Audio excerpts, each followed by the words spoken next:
आज हम लेके आए oogenesis। और oogenesis क्या होता है कि द फॉर्मेशन ऑफ ओबम। तो ओबम के फॉर्मेशन को क्या कहा जाता है? oogenesis। जैसे कि मेल में क्या हो रहा था, स्पर्मेटोजेनेसिस, मतलब स्पर्म के फॉर्मेशन को क्या कहा जा रहा था? स्पर्मेटोजेनेसिस। जस्ट उसी तरह से फीमेल में भी क्या होता है? ओबम का निर्माण होता है, और ओबम के निर्माण को ही क्या कहते हैं? oogenesis कहते हैं। तो oogenesis में भी क्या होगा? प्रोसेस होगा, कैसे ओबम बनता है उसी को oogenesis कहते हैं। तो आइए आज हम लोग देखते हैं पूरे प्रोसेस के कि फीमेल में जो है oogenesis का फॉर्मेशन कैसे होता है। जैसे फीमेल में क्या है? ओवरीज है, ओवरीज में इसी ओबम का फॉर्मेशन होगा, लेकिन कैसे होगा? उसके पास रहता है प्रीमोडियल जर्म सेल। और जर्म सेल का भैया क्या काम है? हमको तो पता है कि जर्म सेल गेमीट का फॉर्मेशन करता है, चाहे वो मेल गेमीट हो या फीमेल गेमीट हो। तो इसके पास क्या रहता है? प्रीमोडियल जर्म सेल पाया जाता है, जो कि अभी क्या है? 2n, मतलब कि डिप्लॉयड है। और भैया डिप्लॉयड अगर ह्यूमन की बात करें तो क्रोमोसोम नंबर कितना होगा? 46 हो जाएगा। तो ये प्रीमोडियल सेल क्या होता है? माइटोटिक डिवीजन करता है, और बहुत सारे डिवीजन करने के बाद यह बना लेता है oogonia। जो कि oogonia भी अभी क्या है? ये भी डिप्लॉयड है। और अगर ह्यूमन की बात करें तो इसमें भी क्रोमोसोम नंबर कितना होगा? 46 होगा। भैया जैसे देखिए oogonia बना, ये अभी कैसा है? डिप्लॉयड है, मतलब कि इसका क्रोमोसोम नंबर कितना है? 2n है।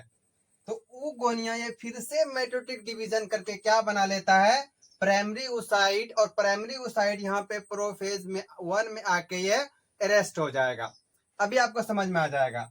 भैया जैसे देखिए oogonia का फॉर्मेशन हुआ, ये माइटोटिक डिवीजन करके क्या बनाया? प्राइमरी oocyte बनाया, जो कि अभी क्या है? डिप्लॉयड है। और इसका भी क्रोमोसोम अभी घटा नहीं है, कितना है?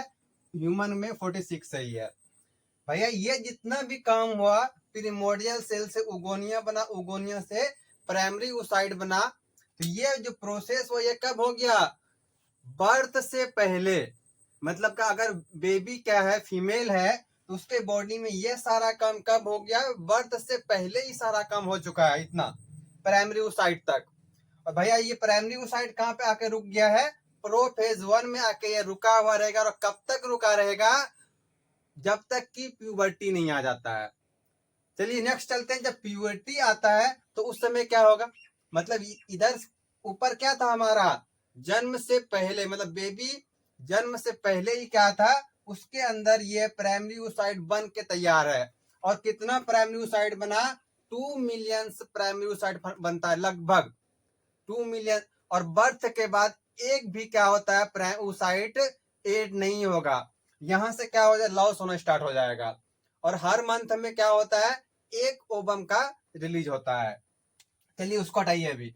जैसे देखिए प्राइमरी oocyte ये कहाँ आके रुका हुआ था? प्रोफेज 1 में रुका हुआ था। जब ये बेबी का पार्चुरेशन हुआ, उसके बाद ये बड़ा होते होते क्या, इसका प्यूबर्टी का एज आ गया।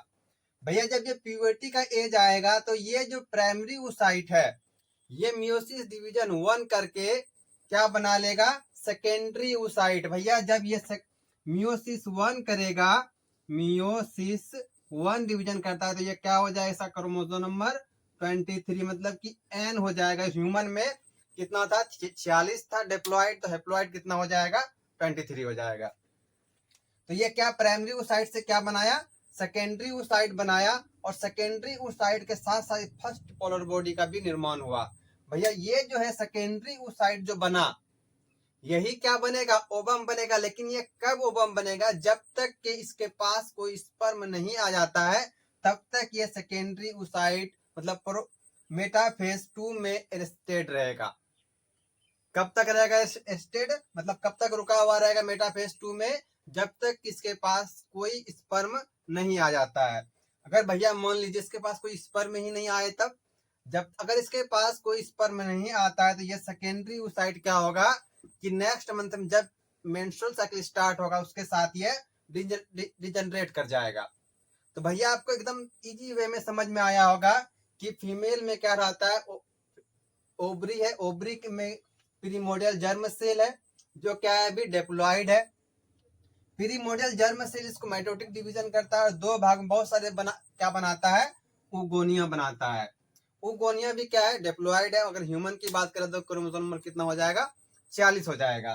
तो oogonia जब ये मेटोटिक डिवीजन करता है तो क्या बना लिया, प्राइमरी oocyte बनाया, और ये कहाँ पे रुका हुआ है, प्रोफेज 1 में रुका हुआ रहेगा। और कब तक रुका रहेगा, जब तक कि प्यूबर्टी नहीं आ जाता है।